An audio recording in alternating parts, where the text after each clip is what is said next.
दोस्तों इस वीडियो में आप जानेंगे कि आपका पेन ड्राइव है, आपका एक्सटर्नल हार्ड ड्राइव है, तो आपको जितना बताया जाता है, सपोज करो कि आपके पेन ड्राइव 8 जीबी का है, 16 जीबी का है, या आपका जो हार्ड ड्राइव है उसमें 500 जीबी का है, तो आपको टोटल 500 जीबी क्यों नहीं मिलता, 500 जीबी से कम क्यों मिलता है? आपका जो पेन ड्राइव है 16 जीबी से कम मिलता है, 8 जीबी से कम क्यों मिलता है? तो इसी के बारे में बात करूंगा। और कौन सी जगह है ऐसा है जहाँ पे आप पेन ड्राइव 8 जीबी का लगाओगे, 16 जीबी का लगाओगे, या जितना जीबी का अगर आप हार्ड ड्राइव लगाते हो तो वो जितना जीबी लिखा होता है उतना ही जीबी शो करता है। तो ऐसा कहाँ पे होता है, तो इसी के बारे में बात करूंगा। तो नमस्कार दोस्तों, मैं हूँ अंबुज, आप देख रहे हैं गीकी अंबुज। तो stay tuned and let's start. तो दोस्तों मैं बताना चाहता हूँ कि जो आपका ऑपरेटिंग सिस्टम होता है, जैसे विंडोज़ हो गया, लिनक्स हो गया, यूनिक्स हो गया, या मैक ओएस हो गया, तो ये सारे ऑपरेटिंग सिस्टम क्या होते हैं कि जो आपके हार्ड ड्राइव्स होते हैं, एक्सटर्नल हो या इंटरनल हो, वो उनको रीड करने का तरीका अलग अलग होता है। कुछ ऑपरेटिंग सिस्टम क्या होते हैं कि वो बाइनरी बेस्ड मतलब बाइनरी बेस्ड आर्किटेक्चर को फॉलो करते हैं। कुछ ऑपरेटिंग सिस्टम होते हैं वो डेसिमल बेस्ड आर्किटेक्चर को फॉलो करते हैं। दोस्तों मैं बताना चाहता हूँ कि बाइनरी बेस्ड और डेसिमल बेस्ड आर्किटेक्चर का मतलब ये नहीं है कि जो कंप्यूटर है, जो मतलब जो उसका वर्किंग होता है, जो कंप्यूटर समझता है, बिट्स में समझता है, वो 0 1 के फॉर्म में समझता है, तो ये वो ऐसा नहीं है। वो कंप्यूटर तो आपका, ये कंप्यूटर है, आपका फ़ोन है, सारे 0 1 के फॉर्म में ही समझते हैं। डेटा के स्टोर करते हैं, रीड करते हैं, राइट करते हैं, सारे इसी फॉर्म में। लेकिन हम लोगों ने जो डेसिमल और डेसिमल बेस्ड आर्किटेक्चर बना दिया है और जो बाइनरी बेस्ड आर्किटेक्चर बनाया है, वो अपनी सहूलियत के हिसाब से समझने के लिए है। कि क्या होता है कि जो डेटा कंप्यूटर देगा वो 0 1 के फॉर्म में देता है, लेकिन हमारे को जो दिखेगा वो डेसिमल बेस्ड आर्किटेक्चर में कन्वर्ट होकर दिखेगा, या बाइनरी बेस्ड आर्किटेक्चर में कन्वर्ट होकर दिखेगा। और दोस्तों ये ज़्यादा टफ नहीं है, सारे काम तो वैसे ही करते हैं। लेकिन ये जो डेटा स्टोरेज के केस में क्या होता है कि जैसे मान लो कि बाइनरी बेस्ड आर्किटेक्चर होता है, उसमें क्या होता है कि 1 किलो बाइट्स का जो वैल्यू होता है 1024 बाइट होता है। और जो डेसिमल बेस्ड आर्किटेक्चर में 1 किलो बाइट्स का वैल्यू होता है 1000 बाइट्स ही होता है। तो आप समझ लो कि जो दोनों तरफ बाइट्स ही बाइट्स हैं, मतलब कि आप समझ लो कि मतलब कि बाइनरी फॉर्म में 1024 बाइट्स होता है और डेसिमल फॉर्म में 1000 बाइट्स ही होता है। तो दोस्तों ये जो 24 बाइट्स का डिफरेंस आया है वो आप समझ लो मेगा बाइट्स में उसका डिफरेंस ज़्यादा होगा, उससे भी ज़्यादा गीगा बाइट्स में होगा, और उससे भी ज़्यादा टेराबाइट्स में होगा। तो ये डिफरेंस की वजह से क्या होता है कि हम लोगों को जो एक्चुअल में जो स्टोरेज होता है वो दिखता नहीं है। और दोस्तों बता दूं कि एक्चुअल में जो मैन्युफैक्चरिंग होती है वो डेसिमल बेस्ड आर्किटेक्चर को ध्यान में रखते हुए मैन्युफैक्चरिंग की जाती है। इसका मतलब कि आपको जो अगर आप समझ लो कि 8 जीबी का पेन ड्राइव है, तो 8 जीबी के पेन ड्राइव में आपको 8 बिलियन बाइट्स ही मिलने वाले हैं।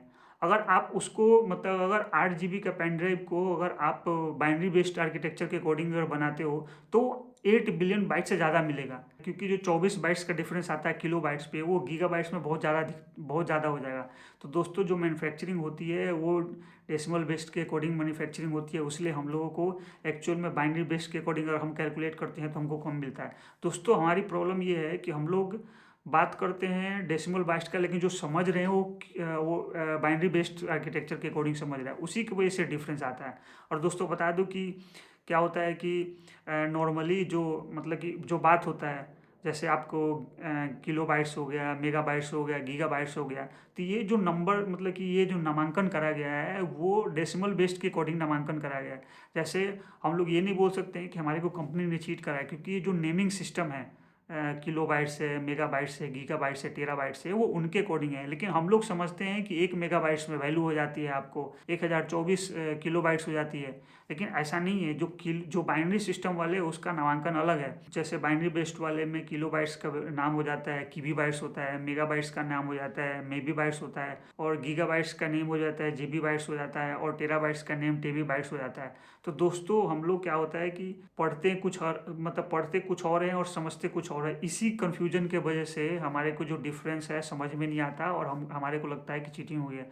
दोस्तों बता दूं कि जब आप पेन ड्राइव परचेज करते हो या हार्ड ड्राइव परचेज करते हो तो पैकेट पे पीछे लिखा होता है कि ये डेसिमल बेस्ड आर्किटेक्चर है। इसका मतलब कि आप 1 जीबी का वैल्यू 1 बिलियन बाइट्स होगा। अगर वो बाइनरी फॉर्मेट में होता है तो 1 जीबी का वैल्यू होता है 11047 ऐसे कुछ करके होता है, जो एक बड़ा नंबर होता है, और 1 बिलियन से ज़्यादा होता है।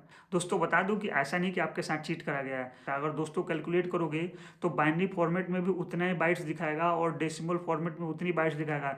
लेकिन हम लोग मतलब कि जो गीगा बाइट्स और टेरा बाइट्स को कैलकुलेट करने का मतलब तरीका अलग है, उसी की वजह से ये सारा डिफरेंस दिखता है। अब दोस्तों बात करना चाहता हूँ कि कौन सी जगह आपको आपको ये पूरा 8 जीबी का 8 जीबी दिखेगा। तो दोस्तों जो operating system decimal based architecture पे बने होंगे वहाँ पे दिखेगा। तो दोस्तों बता दूं कि एप्पल के मैकबुक ओएस से ऊपर के जितने भी ऑपरेटिंग सिस्टम्स हैं, जो नए ऑपरेटिंग सिस्टम आए हैं, उसका आर्किटेक्चर को डेसिमल बेस्ड बनाया गया है। तो आप 8 GB का पेन ड्राइव डालोगे या 400 GB का या 500 GB का हार्ड ड्राइव लगाओगे तो जितना शो मतलब लिखा रहेगा उतना ही शो करेगा, क्योंकि जिस आर्किटेक्चर को ध्यान में रखते हुए बनाया गया है उसी आर्किटेक्चर पे वो काम करता है। तो आपको पूरा का पूरा हार्ड ड्राइव मतलब कि पूरा का पूरा मेमोरी दिखेगा। तो दोस्तों उम्मीद करता हूँ कि आपको ये बात समझ में आई होगी। उसके बाद भी अगर कोई एडिशनल इन्फॉर्मेशन होता है तो ज़रूर मैं आपके साथ शेयर करना चाहूँगा। अगर ये वीडियो अच्छा लगा तो लाइक करें, शेयर करें और चैनल पे फर्स्ट टाइम आए तो सब्सक्राइब भी करें।